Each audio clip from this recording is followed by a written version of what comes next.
Welcome to the deep dive. Today, we're jumping straight into some really interesting conversations happening around presidential politics right now. Yeah, lots going on. We've got a collection of, well, candid insights and predictions, people actively watching, analyzing the current environment. Mm-hmm. And our mission here really is to pull out the core insights. Mm-hmm. What might they mean for you, as you try to understand the shifts we're seeing in American politics? Makes sense. Okay, so let's unpack what's got people talking. Right off the bat, what's really grabbing attention is this idea bubbling up that Trump's tariff proposals may be a misstep. A misstep, yeah. Which is kind of surprising, isn't it? Because if you look back, the economy, well, many saw it as pretty positive leading up to this. Exactly. But there's this growing feeling, maybe a significant error here with the tariffs. So the implication is, even if the economy was good, these new policies, they could hurt businesses. And that changes things. It really could. We're seeing the sentiment that business leaders, maybe they were supportive before, but they focus on the bottom line, the tangible results. Numbers don't lie, as they say. Precisely. And when those numbers are hit by tariffs, well, political loyalty might take a backseat to just financial reality. So even strong supporters might think twice if their business interests are genuinely harmed. That could be a real vulnerability. And it's fascinating because you contrast that with this idea of Trump 2.0. Trump 2.0, right. This figure who, came back after January 6th seems to operate thinking he's already beaten the establishment. Like he doesn't need their approval anymore. That's the suggestion. Maybe less concerned with what others think this time, which, raises the question, is that independence an asset or a liability? Especially when it aligns with his long-standing thing for tariffs. Oh, yeah. I love the T word. He's been clear about that. It seems like a core belief for him, almost regardless of the potential fallout. Mm-hmm. But a key worry being raised is he surrounded by people who will actually challenge him? Or is it an environment where dissenting voices just get muted? That's a really crucial point. The potential fear in the business community, fear of retaliation. Retaliation, yeah. Yeah. And the mention of the Department of Justice there is, well, it's pretty stark. It absolutely could discourage public disagreement. And it's not just businesses, right? Yeah. There's talk that Republican lawmakers are also being really careful. Cautious about criticizing him. Very. Fearing attacks on X or even primary challenges. That whole dynamic creates a really specific, maybe restrictive space for policy debate. And there's this observation floating around that maybe Trump's political momentum, perhaps it already peaked, maybe it's even declining day by day. Interesting. Looking ahead, he's got this really ambitious agenda, passing a tax cut. That seems top of the list. Okay, so connecting that to the bigger picture, that razor-thin House majority, it becomes critical. Absolutely critical. To get something big like a tax cut through, he needs almost total unity in his party. And the risk is, if his popularity does start to slip, convincing every single member to fall in line gets much, much harder. We even saw it before, didn't we? The 2017 tax cut. He lost 13 Republican votes then. Right, including Elise Stefanik. And that detail about her maybe being pulled from that UN ambassador job consideration. Yeah.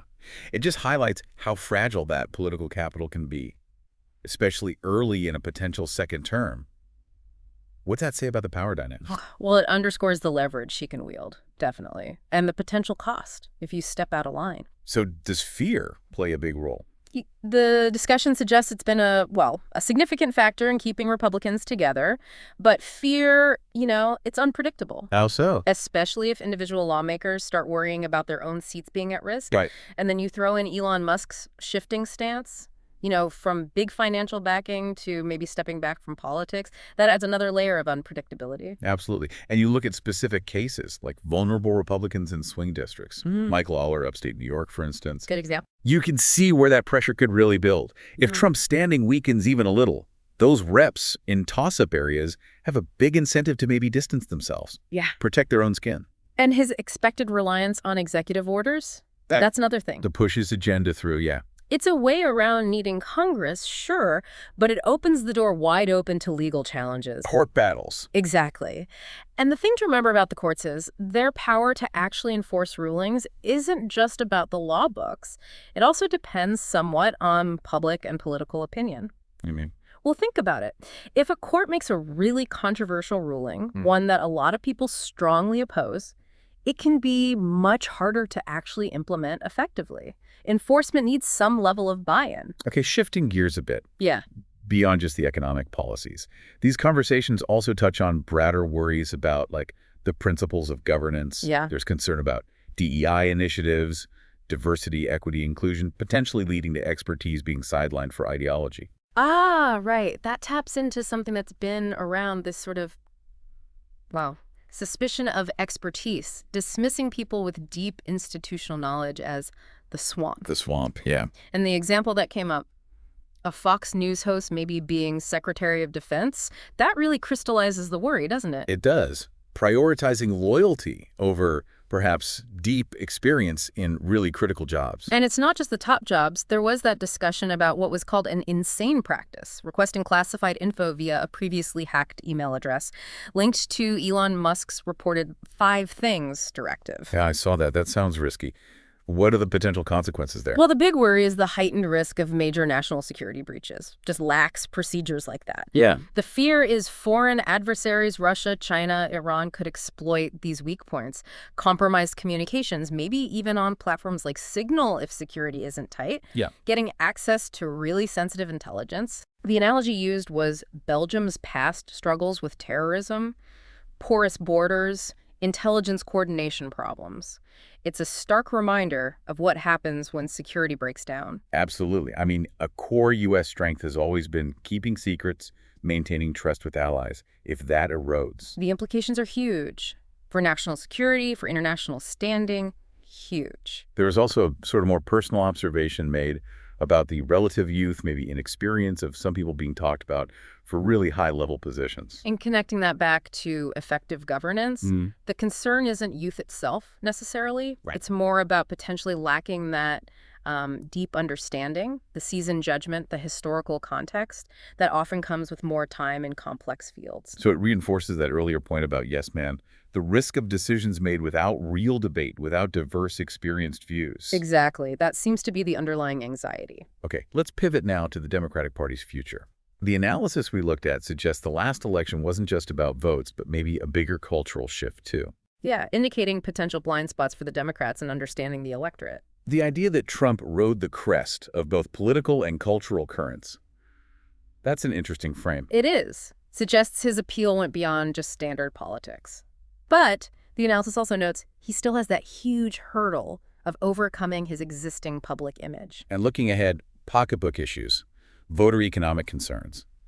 They're always key, aren't they? Consistently highlighted as crucial. And the current economy, with talk of job losses, government, private sector, it creates uncertainty. Which leads to that question. Who breaks first? Politicians under pressure or business leaders feeling the economic strain? That's a pivotal question for any potential political realignment. The discussions we saw raised the possibility of a significant rethink, maybe a shift in the Democratic Party's direction. Like what happened with the Republicans. After the Tea Party, then Trump. That comparison came up. It makes you wonder if a similar kind of disruptive force could emerge on the left, challenging the current establishment. And there's speculation about who might lead the Democrats next. Governors were mentioned, Wes Moore, Josh Shapiro, Whitmer, Newsom. Right, and others like Ron Emanuel, Cory Booker, even AOC. And the idea of a Phoenix candidate, someone who comes out of nowhere, relatively speaking, like Obama did. That possibility was floated too. What's really notable, though, in these leadership discussions is the growing influence of, cultural leaders, podcast hosts, actors, media people, their role in shaping politics, especially presidential politics. It seems like you almost need to be famous already just to get noticed in a presidential run now. That reflects a big shift in how candidates build recognition. And it seems tied to this craving for authenticity from voters. Which ironically might make it harder for traditional polished politicians to connect. That's the potential paradox, yeah. It makes me think of that hypothetical. Mark Cuban maybe running as a Republican as the path of least resistance, even though he's independent. Right. It highlights this trend. Successful people from outside politics finding ways in. Echoes of Trump's background, of course. And even further back, Reagan, the actor. It's not totally new, this blending of spheres. It really isn't. But the lines between entertainment, media, politics, they seem increasingly blurry now. Being able to grab attention, project authenticity, real or crafted, seems like a vital skill for high office today. So bringing it all together then, Mhm. the key takeaway from this deep dive seems to be that the whole political landscape around the presidency is just incredibly dynamic, lots of tension.